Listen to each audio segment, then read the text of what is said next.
Besain buat kan ketian Robi berose. Amen. Haleluya. Amen. Haleluya. Amen. Haleluya. Amen. Kepahian tua syaitan dia hian lalpar winatan haleluya foitum alat tertina. Kan patena siarang sini tingin kongkam telah kepa sunnah kan ini ya. Sebab patian tu syaitan hian patian rukunan haleluya foitum saing telah tertina. Di soal vừa là cái lồng mấy cái suy chỉ na đủ sạch na sông mà đủ sạch na lúc đấy lẽ rồi quý bèn cái suy chỉ chú mi đến và thiên thu suy tu ra tu mi thế à mi đủ sạch này anh ya vừa đi cái suy là pastor hôm nay à apa pun suy cha tâm ta cái này cái gì à mà chú hay mi đủ sạch à hôm mi thế na vừa hiện cái lỗ để cái sợi quá, đủ sạch này lúc mà không phải mà ngày chúng ta làm gì cái gì chắc rồi các pháp bảo bây giờ thì các bison cái tan son anh cũng đã sạch mình cũng đã sạch anh ya các bu hiện là xuống về mình cũng đã sạch rồi là số thì mà lên được bộ hành còn bây giờ anh lên bộ hiện ngày phơi chỉ là thì số này là cái đủ sắc em mà cái mình try là sao rồi ngã chúng cần số cần bao phai in bây giờ cần sụp lên à tại chỗ cái bu in mỗi người thì số này cần thêm các pháp bảo các tu bảo mê là một khan thì lấy lại số tổ thì số này các tu bảo số ai tiền mà ấy tổ là không tổ ôn gì đâu tôi ta ai lại khai mà sẽ các pháp bảo khác mà ngày ở đủ sữa ai lại khác ở bên chỗ này các pháp bảo khác thì ta hiện chỗ này vậy đủ sữa nó cái chân đi sẽ cái sự đồng khan mà ngày ra thì cái sự cái lâu đấy mấy vậy là hiện thì lúc ta kinh lâu đủ cái sự này khác cái sự cái sự anh đi để sốt sang một tí đi policy vừa là văn thiện cần tu mga cần giá vừa là phát hiện cần bỏ được vừa tao là phát hiện tu cần triển tu chú có lúc sao quan mi tên này là kiểu cầu bỏ lại cái thôi cũng hình trang của lại trang sống tu ha anh nhẫn Bible kinh cái ông chuan lục kêu phèo là hey cái này trang gì in khom hiện Bible cái kan chia kan cái đó nghe kan đại tham kan cái đó nghe kan ngay cuối mùa kan cái đó nghe sáng nay là sổ hạt than phát hiện đủ sạch lên Korea master cái sẽ giúp đấy so này cầu hàng trăm trăm cái không qua là president cầu hàng cái đó cái số này chlai à so na cái thằng cả English service kan manga anh khó bị cái chuyện đó mấy service xin đã sổ và khẩn đền cho nó sổ và khẩn đền cho nó thì cho nên đã sổ để chân về cho nên biết cái này thành kinh tế thì cho nên biết cái này thành hiện cái gì mà anh tí là anh cũng hiện này đẹp rồi mà thì cho nên chỉ bây giờ anh cũng biết cái chung anh mua ta thì cho nên trong trái anh bay của thì anh kêu cho tiền cho nên khu này mong ngào thì cho nên không để hiện in Bible là cả chú bà anh notebook anh kinh bọc pastor thì nó có thiên thu sợi khá tất cái là ngay trả thì số anh trả anh thì nó lại anh mà đi ngừng để tu khá thì khá đi anh luôn nốt thì cho nên anh hồ hút khá anh study lệ chuyện chú điểm cho nên Bible kinh mấy điều là sermon tu cái sermon riêng là nó thì anh đi cho là ngay cuối mỗi em anh cũng cái đi trang bị chú anh thật sao biết cái thế này rồi cần đủ tốt được nhiều thì đủ hiện in các bộ anh kêu lên đến chú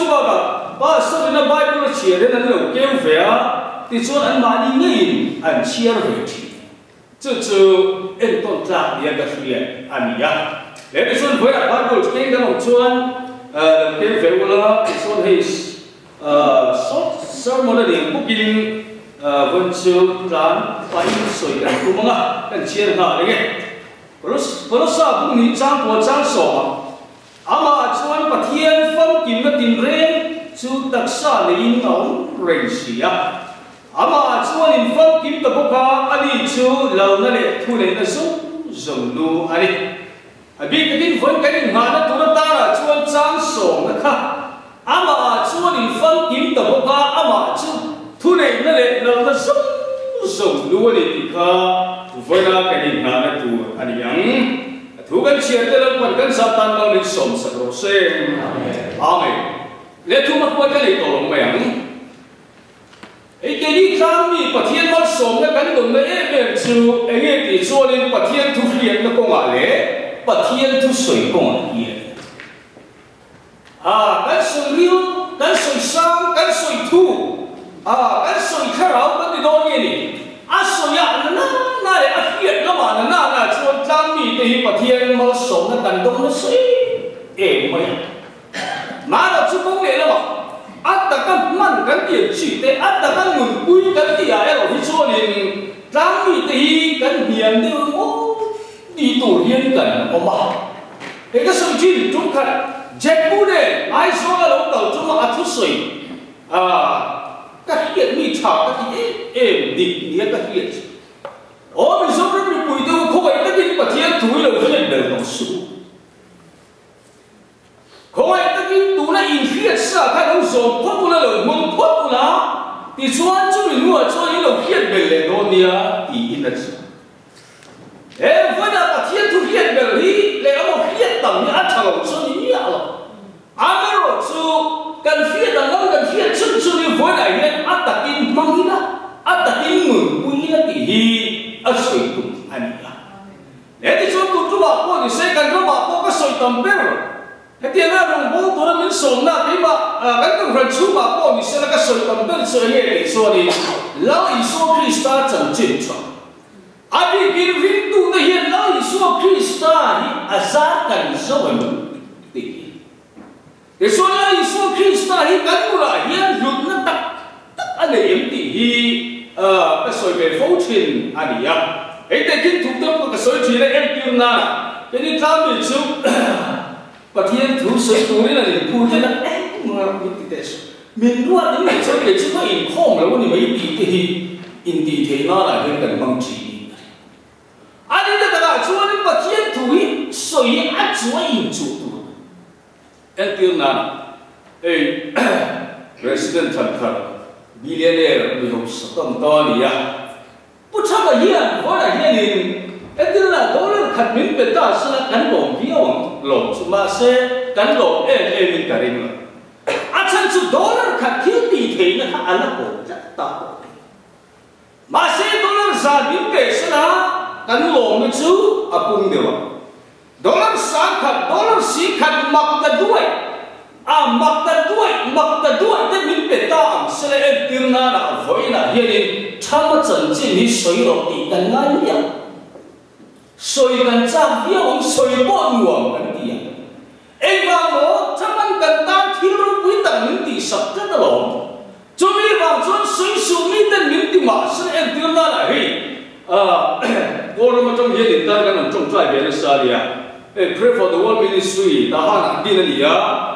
secretary nào cũng biết cái thổ cả có vẻ công tác cần rong ta cho mấy trong trái là cần đầy chỉ nè ta bỏ cho nên rong đang cần trang mi ổn cho ta là trong trái nè cần một bằng chỉ nè ta cho là biết ta biết in chung ta cần chung ta hiện được ở địa ta cho nên là USA ram in thế hi anh lo mấy người bên anh xuông thế bây giờ anh giống nhất là cuối anh phá bà quá đi USA luôn về quá chỉ biết cho đã để anh tiếc xây luôn bên tiếc em anh đi tập xuân anh quẩn quy châu đi anh sẽ bầu quy châu cần tiền thôi nhỉ lẽ cho nên cho nên lão Giêsu Christa nó cần ta thiếu đến tỷ sập khi mình anh biết chuyện cho nên anh chân chính hết soi đủ như hiện ông thấy anh ấy cái là cho nên với lại lão Giêsu Christa chân chính thà soi ra nó cần tiền nhiều hiện vàng nghe để cho nên anh chân chính thà nó cần phải chiang lồng nghe anh ấy được bỏ đấy đó là khát Christ ai cần ta được tu sao lão Giêsu Christ hiện luật na để tấm lộ thế thì lão Giêsu Christ luật na để lộ kiểu gì chứ lu cái gì đấy cũng để chứ cần trong cải quy ra cái dòng quy thì nan cho ai cũng là lão Giêsu Christ ai cần trong cải quy là vả ra có cần dòng có hẹp là vả thật nó tới buồn có cần sang có xuống là vả mà phong lại trôi một trang có cái này xuống là vả cho bà đi với là công tác tất cả hành vi nó để thay đổi mà cắn chặt đầu cắn thịt để với là cái này thay đổi mà cắn chặt đầu cắn thịt thì hiện thì nó tất cả cho nên và thiên thì nó mãi nó lại không phải đa và anh nói Giêsu Christ cắn thì nó miếng buồn sặc nó hiện với là hiện tấm tất thể hiện cần phải chiang là vâng cho bây giờ vàng cho nên lăng ba lồng tù rằng ô hiện cắn lồng thể đầu nhỉ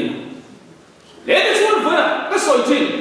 để cho anh tụi nó cắn chia là cái này ama chúa thì phong kiếm tập bốc ama chúa thu này nó để là nó rồng luôn đi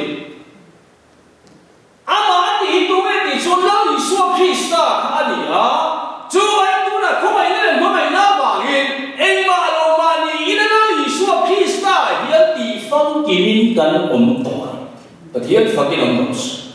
tỏi lúc bây giờ ama chúa thì phong kiếm tập bốc thì tụi đi và thiên này cái này thì nó là gì? Lẽ cho vậy với là là Giêsu Christ cái này cái hiện bị là hiện chuyện của Chúa nên anh là linh nó lại lồng nó trong cái này linh tu thì nuông cái gì đấy về bảo thật sự lồng nó tu được pháp ông lực qua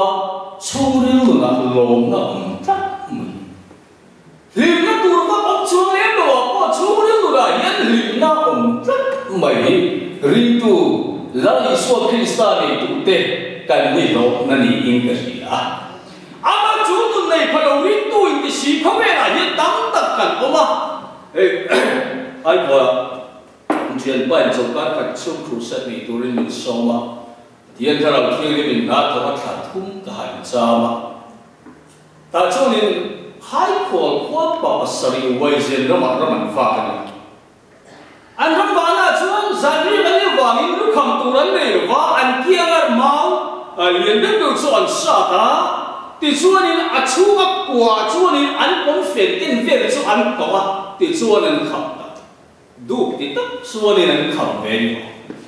đủ tất cả cái này anh nghĩ là chúa có chúa mà khác khả máu chúa mà khác anh cũng phiền thì anh nó vàng khá nên đủ tu là anh nói là thì chúa đủ thì tất chúng chúa anh mua về nhiều mà sẽ đủ chúa em vào đây thì chúa nó bị khắc đủ mà sẽ là mà rồi chúa mà cả ông lẽ cho nên chúa nên bắt thiên thu căn số là Giêsu Christ người tu cái gì thì mẹ là hiện mà người này rồi chúa tất hiện cái lúc sống lộ thì không mày mẫu xe bộ phá anh cũng ta là Israel phá cái phương chụp tu tu ta là bắt thiên thì đã ruột thì mà sẽ là rắm tiền cả thế miệng anh mình để rồi chúa đi làm bùa thì là anh mong để rồi chúa anh chế chúa miệng lẽ cho nên chúa nói Giêsu Christ người tu in thì xì hiện anh rồi chúa anh muốn tất linh nó lại lồng nó lại thâm nguồn nó ruột cái gì chẳng phải linh tu tâm tất cả họ các ai có gì riêng là các chặng đầu tiên thì mới chỉ là khá là mà các chặng đầu tiên thì chỉ ảnh vàng ấy niệm cái anh ấy là các chúa mi tu bố Christ ấy số ông ta chúa thiền lòng chân tiên là để ông tổ thì cũng là khăn được ngay cả mi tu bố Giêsu Christ ông mà Giêsu Christ cho aman người ta là mong tu tên này để ở chúa này riêng cái này khá là nó bảo hiện chặng đầu thì ông tổ đến số cái con người là thiên cái mình chuối đàn bỏ hi Adam về chân chú tu là hiện các sợi thiên chân thật cho nên là ngay thì em là sợi phía nào ông này đâu phải cho nên diệt tiên là đi là tên mình cụ lên cái này sao đi cái tay măng em chuối nghe thì chuối và thiên nên là chẳng là sống cái này rồi thì nó đi có hết sơn cái tay trâu ra thì không ăn cái là đi là tuồng đi mất sang xuân và thiên quay mãi sống tiêu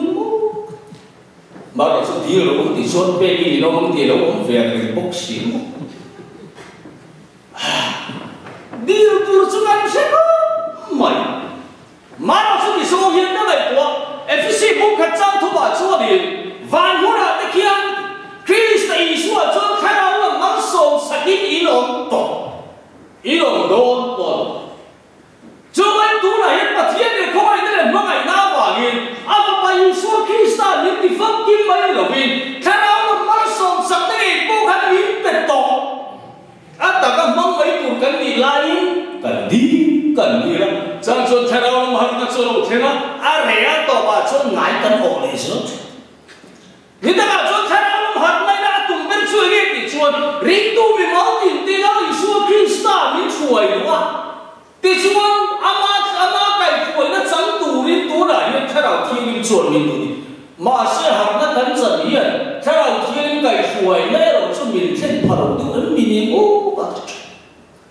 cho mấy cả ca trong hiện mình chẳng lộc nó là bằng chỉ soi cả tung tổ này mà chẳng chú cắn soi ăn hiến cắn chúa ôi là thêm đủ không mày anh cộng ra là hiến đủ bậc hạt nụ hốc là mà cần phui tôi là gì đấy mà ơi tuần này chỉ cần chẳng tuần này chỉ cần chuồn thế nào là mà cái phui bây giờ cả bạn này ngồi chán đi là chỉ cái chẳng mấy cũng thấy thằng chẳng luôn chẳng chú soi là cũng thùng trang sọc cái chiều chúa liền mi chẳng lâu bôi cái chẳng cái gì thì rồi đi mê lại giặc lồng thu xoay là na cho giặc lồng này là đúng chính cho mấy bạn trong các cái quay phim của là ai nhỉ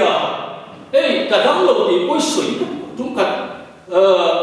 Korea cho nó có hỏi bên EFC bài đó hàng một số cara các úp và bà lồng cũng nó tụt xuống ra buổi quay cà phê nó sẽ để ra đi bộ ruộng lâu in ăn lâu được này các hình trang cái thịt la ông na EFC upa biar phần tay mấy biar mấy đi ít pasut pa đâm lâu lâu ni ya hay cái thịt la ông na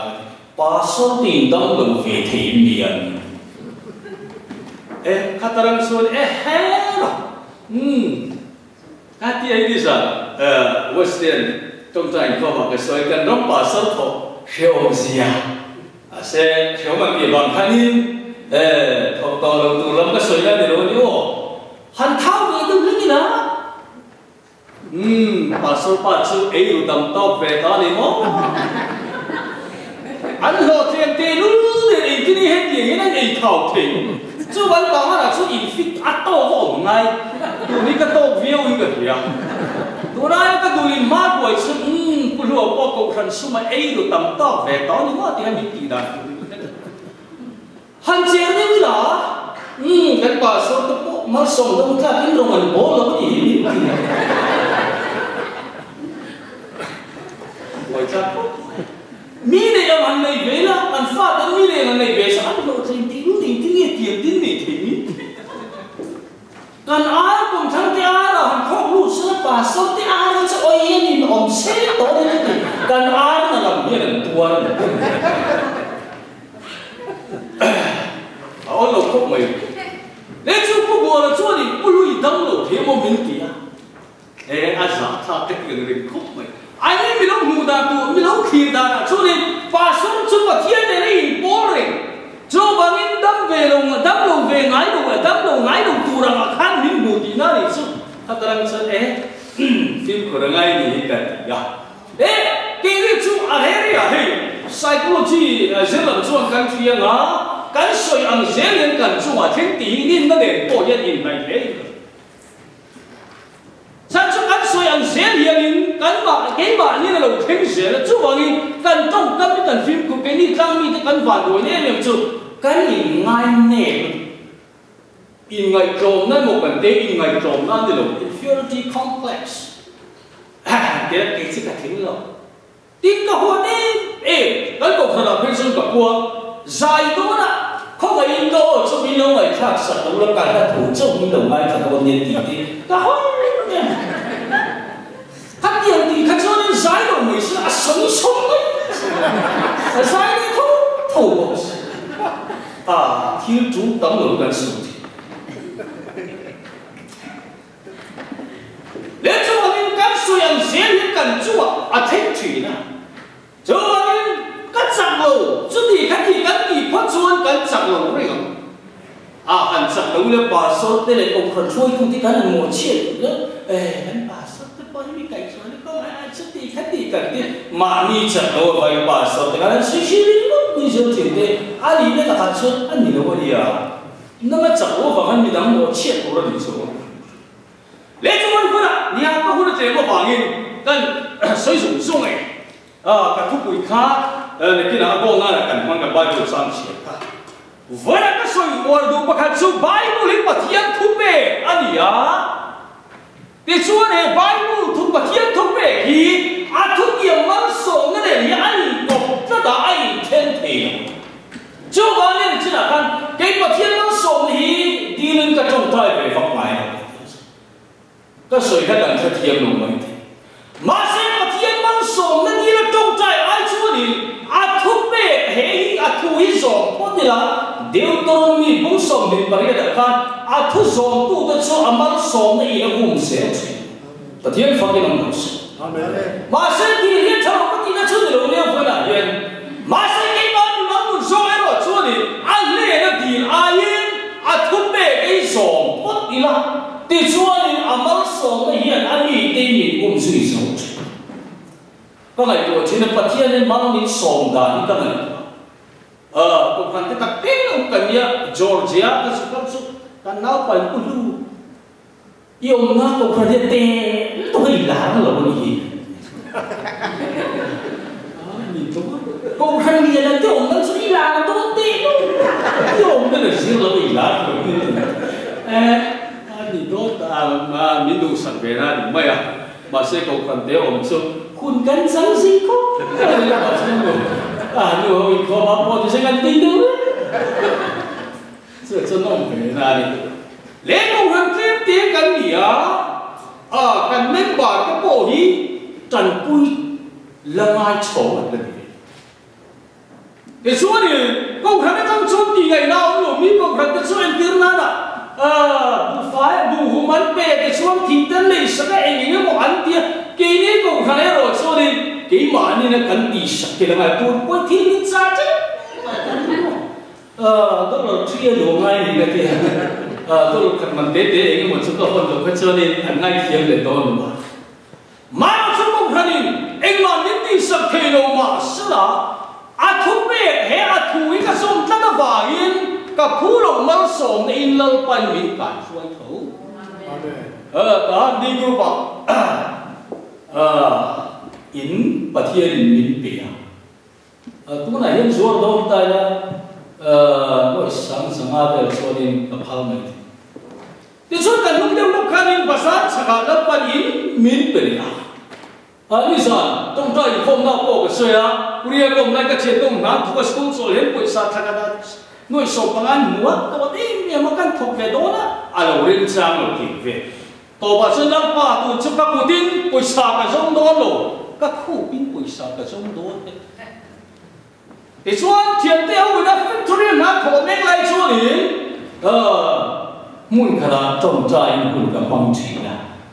cái thiền tế muốn ai tầm cái thiền mang sống là mình tế cái thiền phát hiện ông sẽ mà không phải trong trái thì dia thành quốc nguyên được nè để chúng anh phân cái Bible thì cái thiền thuộc về cái gì em tiêu là xong là bắt xong thung bắt sợi trang lý à chuan lão ba chuan lòng bốc rồi thì chuan đi thiền lung đủ xong thì chuan bèn chết thuộc về chuan này lão ba chuan lòng bốc rồi thì gì chuan cái lòng phát chuan cái thiền lung đủ xong thì chuan pan mình phải dẻo đó này cái thiền phát cái lòng đó sang mà na chuan đi ông đàn tụ chuan lão ba chuan ngắt na chuan đi lão nó thì phải cái gì chuan cái ông đàn tụ ta chuan ngắt cái thiền thuộc về cái gì cái nào phát chuan cái thiền mình thọ sắc dẻo đó chú bà mình hệ Bible thuộc về cần dùng phát chuan đi mang sống cái đi nó trong trái hiện ngay đâu mang sống cái hiện riêng tu tế mình duy dẻo mấy này cái tuân trung cái lộc cái bộ hi mà schedule xem sa cái này rồi lalpa i thua i đàn tổ chức lalpa trong hàng hạt mà cho nên là mà nó tìm về cái gì ấy i thua gì mà làm chơi đi đó i thua gì mình lalpa i thì lo tìm đó này i mình phải cái mình là lo thua nó sẽ tìm hi cái gần là gì à cái vấn đề Yanin he ta pathian min chuai puta Florida lama te ti choi he ne chon state paria tu ko hi helai hi ka rong khen dan koi pathian rim ruat ka tia mak ka tia ka sge chola chong lo na in Portland ka tur so kan ni Portland a kan nu bu ten uma chu chon ni ka ron te ma se ku thani mi tu san ve ni sei pari na thi du po kan le lo a ka sa ko tia lo pai thu ni ro se ka te ni khan chu lo pa sai ngai oma te son pelama ti hian gar theng ne ta ka hu ngai lo na hu te karon mua hai ka hu ngai lo su kai mua su du chu ai wa nge ti chu I op ta tu chu na pa chu ma na ma chu ring la ma na ti fe ka ni pathian ko ni chu mai ka om ta tu song song ama ka ha wa ngi ama in min chuai se lo ni pathian fa ke long le ro se amen e tu ra ni se rong bo na tu ra dan pan min du sat ka tia tuan ka ho na po Christmas at tung tharin kara ho kruse te chole pa choma munya kruse ne tuan lo rel to baka conference ne dum ne he tuan February ni so tu po hi kuria kan le do na sa ni vel sa min ba thai la ba kan nau den min me se tuan lo se na lo tong tai do tia Malaysia la bin lo tong tai do ne ti ve ho ka ram chu ma mai lo win ram po ra po ni se ti yen pa thian ni min du saka rong bo na kong min on sang se ne e wa nge I om da tu chu na pa chu wa ma na ba chu ring la ma na ti fe kan ti pa thian thu ni ya pa thian chu a thu pia ma a thu pia ni a ma ve ki na ti lo tin che ke ba ni lam so ke pa thian thu hi kan be ngam lo kan ring ngam lo wa nge pa thian ke ma ni nu na hian a in puang ke pa thian ei puang ke ma wa nge pa thian thu kan lo ne kan ling na po ni se tin kan ta na thil bin ti sa ta po ni se soi tu kan ni le no thi en ti kan nun ma so na te chan len te ang le ka kalam ka chu to ila pa khan von ka soi le lu chu e nge ti chuan in Hebrai bung so ma thung chang so pa nga a chuan in pa thian fa ka in thoi chung chang kan buwa le pa thian ni ko ai na wa in e vi le anon te do chian na wa nga kan din mun kha ti chuan thong khan so na bung khan chang ni le bung thong chang ni la chuan in pa thian fa pa long lan chan chu dia bo le thil ti te a ti bo lo pe na na ni ti ya tu la hian tha tu e vi le anon te bo chian na wa kha kan ro chu na kha lao I so Christai cross an min ne sa to ha tin e vi le anon te bo chian ma e ten huan din mura pathian min restore na ti chu tu la hian min da le to ni an lo hom sia chu ban din ti chuan in pathian mi hite siam chan ber ni lang chu ama fa ka chon moi ama ne na le du thi tu ring ti ania le chu ai kan ban ku la min takin sam ni abu pum pui chia tai la o kan na lal pa chu fa la ka ko chu om zong zong tu lal pa fa tu ra min so ne hi mun tam ta kan hu e wa nge pathian in ama kan fa hian in thil pe min pe adu fa cho ai pathian fa na hian thil ti the na om ni ti kan Bible hian chiang takin min shriu en ti na la lal so ko chunga ram hoi lut po kha da vida na kia tin tan te per an sai khan fa na la khan lal so ko chunga ram hoi kha awung chuak ma chu mai pathian kan fa ke ke ma ni ti sami sia kan tiang chi te a ti sa thin lung ti sa ngai to na song song hi no chuai nom the chu walin biligra ma chuani ni khada minute so bangal Bible sia thi ni khada minute so bangal trong tai thi lo ni khada minute so bangal pathian fa thi lo ti chuan rin da ko ma chang lo lai ni ngai lo bang I ring tu nun I chang ren do na ni le chu mai fu na pathian fa le choi mo chung chang a hian amal so na kan do na wa fa le choi mo le long thu soi chu kan thiam viao amar chu rom mung re cha so ni pare na pathian in am me a ko ta ta na an ta na chat tu ro ko nge ki ma ar wa sam na thu e ro chu bom har kan ni de ke ba po e ga thi san sa tin kuria ko kha thi sen khu mi le min ti ma se voi khen yen pathian min ti da mani pathian fa in om ros ka dam na san ko I dan lo pathian thu ni le ke ni chu har san na kan to de hian lam ta he har san na ta hi na min chan ro cái rồi chú khát thì song khăn cả trong trái này lắm mà hẹn hát sẵn này bằng ăn là tiền nát nát này hi các thằng nát tù ra lắm mà ý đến luôn lồng thế này đi hẹn tuột ra là mình luôn cái vàng này hẹn đi lắm mà mình tuột đi là vàng yên hẹn tê vàng yên in linh vàng yên mình đi là lồng thú ông rồi sẽ tia các trong trái yên lâu bàn mình đi đâm chỉ và thiên vàng yên ông sẽ ê cho sẽ cái chọn lại mình tụ sẵn tụ ấy lên đi nào đã thu lên sân về viên là thiên hạ ấy lại là bật phết cái khả năng ấy cái cặp cùng người sống đầu tôi này cái êm cái khả thi cái này đi là chúng ta xây đủ lên một phá sân sân đi luôn luôn là một làm ba tôi đã cắt của đi tôi đã làm bom men để xuống dưới nó đèn sang lắm dưới nó đèn là gì à nó mình bọc cái đi đâu đi mà rồi xem ba chúng ta là các vùng lắm phèn lồng nó để cái lắm phèn lồng này các ta đã cắt chặt nó bùa irim ruột lồng thế này mình phải cái đồng này là lồng thuông rồi sẽ tiền cần trồng trái khăn lao pan mình lạc kiệt sắc này ta này bắt thiên phải cái đồng rồi sẽ lẽ sang chúng ta đi xuống cái sao nó bảo sao để đồng bùa cái em cho này đâm đầu tiên là anh vào cái cắn đồng rồi thì đâm tu anh ấy cái mà đi hiện lăng đi là đua vào đi cắn đặc sản là lao pan là thành anh bảo bỏ thì đâm tu anh ấy cái hít anh ta đang cần mất chua thầy nó đủ đi anh mất đua rồi nói xuống lên anh đang trang sắp nó bảo bọn đi xem thiếu đánh đó anh vàng nghe lăng pan cần ngừa hiện nay hát sắp đến trang sắp đến khen được bằng mà anh chỉ mà cần anh đi đi là bỏ lên anh làm sừng hít anh ta đang cần người quay thầy nó đủ đi chút điểm chua này bắt chia đi anh đi cái hình đâu cải khôi sống chuyện này cái soi thì các đồng trái mà các thuốc sắm trên chơi nghe thì cho nên Isu cho Krista anh này cần phải là quân công không cho mà cái đó Isu mình khi phải bài đi đến tù nghe anh thì kia rõ khăn anh chán là cái đó Isu Krista phải ngồi mà sẽ mà sự tiêu tu đến rõ khăn bên đây là chuẩn Krista mà thiên đúng phải mà cho ý em thì khăn đó Isu nó đấy em cho anh Krista anh này cần cá cho nó cần buồn chùa tầm đà nó dự rin thiếu tỷ thể nó cái bản đi nhân ta in chụp lên chỉ là lòng thêm mấy dòng chỉ này thiên phải cái lòng nốt để bỏ bê ta bỏ bê là phần gì cái này đâu mà bỏ bê là tất cả ta kami cái đi kami đi tu thế là phơi là cần đâm mà chút trong trai thiên mal sống là cần đông thiên thu hiện là thu hiện là mà thiên nó sống là cần đông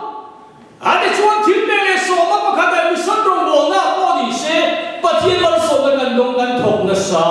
mà sống là cần làm mà chơi cái chuan đi lao đi xuống thấy bụi cung hậu rẻ chia ăn vào mù lệ trùng khan chụp tiêu tên này là tình yesu đang này là hiền tụi phiên ria là lâu in xuân rồi tia riêng nay soi chung hát ta kia là thế mà thôi chân chúng ta sử dụng cái gì chúa này trong trái nó mấy điều rồi chúa ai dùng xuân cần cao trong những Bible mà thiên thủy chúa tầm sát cái sợi đó cái trong trái đó là Isu Krista cho nên tiền tôi đi Isu Krista cho cần linh để lòng na đi Isu Krista cho cần khăm ngon na đi Isu Krista cho cần chú lên mà mình cũng rung sạch tôi đi Isu Krista cho cần linh ba bộ đi xem mình rung sạch tôi đi Isu Krista cho cần là thọ nó cũng cần nuôi yêu để cần thọ thì na đi ca tăng nhiên chuộc cần ca chuộc bằng xế khăn và thiên ca thất tiền chuộc thiên tỷ này nó mới kỳ lệ ai và thiên phước mình mong sao cho anhคนที่ยังปฏิญาณนั้นมีแต่มิราเคิลกันที่ที่เราไม่ช่วยเสียตัวมันไม่ช่วยเสียวันที่เราที่กันจังไรนี่ที่เรากันจังเราว่านี่อามาไปกันริงน้ำหรือว่ากันริงหรือน้ำบกหรือว่าชูจุกันเหมือนกันแล้วจะไว้ปฏิญาณนี้คงไม่มีมั้งไงล่ะตัวนั้นไบเบิลจังเชียร์กันอามาช่วยนี่ฟังกินตัวก็อามาช่วยทุนนี่นั่นแหละเราต้องส่งส่งรู้นี่ที่lao Isu Krista kan phong kim toa chu lao Isu Krista chu kan thu nei ne lao na ni voi na chu thu nei na chu mang mai tu kan ni kan tak sa chak lung ne bor som da po hian thu nei na kan nei rin na kan chang lung ne khara ma kan khum sai ne ba loi khan na po thu nei na kan nei he thu nei ne kan thà nào căn chuẩn học chỉ tao lên thì bung luôn bọn thì mà quay ra để hát chiều mà không này hát chẳng cho anh tôi là đi xuống Christian và năm cha bị cái bệnh chứ mà lấy cho anh tôi phụ cho vào là bộ phụ đó nhỉ lấy cho anh khen cho vào là bộ phụ đó nhỉ chú thôi này nó sẽ đủ này mà bà đi tụ tên này là biến bệnh tỏ căn mắt đầu chuột căn là chết năm mình khen thế này mà bà thiên thu chú thôi này nó chú căn mắt đầu vàng yên thà đâu mà người chẳng đâu nó bộ mình khen thế har sanda gam lo le ege moment khen thế đi chú ai vừa là linh tụ thế sa khó đắng này là cái nhân lo cái căn vàng này bị nó chú thu này nó này tụ thế căn đi ram hoi chú đi sa thiếu đi chú mà thế để chú anh căn đó chú mà bộ đi sẽ voi này thu này cái căn này cái này chú cần ngay thả căn cái căn xuống này đâu à soi chắc mấy cái căn đúng to xíu mà sẽ cả lắm thì tao vẫn đi cái mùng nó đi xíu cái lỗ mắm tao vẫn đi đấy để cho anh vừa là lăng đi xuống Christa thì phong kỳ mình cái lòng đó chú cần phong kỳ này xuống Christa chú thu này để lâu nó sống dùng lúa đi chú thu này để chú cần này là bê kinh lòng cái lòng đó chú anh vừa là hiện hệ thu này để cần này ăn ta cái gì măng xe là cần mang năm nó chín chín à thiếu thì mà khi ăn ta cái này lâu thêm sẽ có này mà sẽ cần bị khi người ta nó vào in cần năm lâu cần sáu lần chứ cho anh bị tăng đặc biệt riêng na cái bề thì cho hắn nó tụi anh tỉ thì tuần mà xuống cái về thì na mà sẽ ăn nó tụi cái ổn tụi cái vào in cần năm lâu đi đó nó tụi riêng na cái bề thì ông sẽ cho bài Bible mà thiên thủ mà thiên như là mình bề đi hết mình mong nhân cái bề chuộc cái đó mong chuộc gì cái đó cho riêng na cái bề này mà sẽ cần bị khi người ta chẳng cần số có cái gì đó nữa à to mà chúng cần giảm mà cần ngậm lên đó và cần chăm lấy về chứ cần trồng trái này là cần mình chăm một con em cần phân chủ là thì là vấn đề cái cần thiết để xuống đi à cần nuôi ôi thì sẽ đi để là mà chúng cần phòng có mà sẽ Korea và thiên là người chuẩn hậu ăn hậu lắm lắm ba lại thua hiền thì đâm tu và thiên đi na lại hiền anh xia cả thì đâm tu và thiên này mà sẽ miễn đi đâm nó có vàng in miễn đi đâm nó chuột các bề đó đó lộ chứ đi là đi chuột và thiên hậu ngắm nó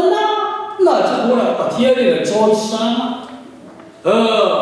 năm tâm tập cái ta là mang sòng nó khen tu rắm lệ nắm anh đâu mà chọn ta để cho mọi người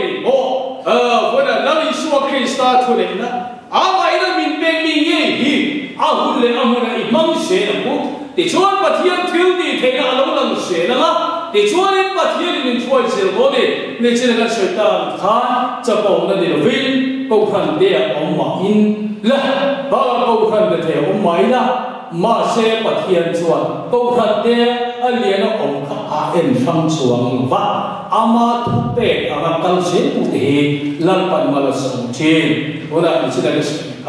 cái cái pha tiền còn sẽ bắt thiên nó sống được cái đó cái pha pha cái chứ cái ai hiện là nó sạp không gì rồi ngày sáng cũng sộp riêng như này dù là một mà đâu em mới thì số này thì không đâu nó không thể đâu cho ấy không cái ai cho ấy là vad in không cho thằng cho mấy là bên sẽ là soi thăm đâu mà thì sẽ là phần ấy một pha là tụi ta là con thì sẽ cần mấy tuổi cái gì là tiền là phần nhiều thế nó đã lúc về anh tôi cũng đang thảo chuộc về mấy tiếng chuộc này với là thiên thủ thì mang sổ nga đi mấy cái đó là thủ bê cái là thủ bê mang sổ này nó cũng duy sớm thì Bible thủ bê các cái cần phát chuộc đi rồng bố tu cần ngay để tỏ đi thì ông tỏ đó nụ thế lại xuống Christa thiên thì lại xuống Christa là thọ cái bản đi lâu thế rình đó ta chia cho lại xuống Christa nụ chứ căn người ta là căn người mang sầu sẽ đó thế cho nên bắt hiện căn người ngày của he ama rồng bồn nó phần rồi mình lúc mang sẽ đó này cái bản đi thiếu thì mà các thằng đó nó sẽ rình lắm mà cần rình nó có ý thì chắc cái này là ông sẽ đó này cho vào mình cần cả chẳng hạn Bible bắt hiện thủ đi soi chùa ao chùa yêu à cho thiếu thì này là cái bản đi là cái ngay đâu anh vào nghe cần là chậm bắt hiện thủ đi ăn đàn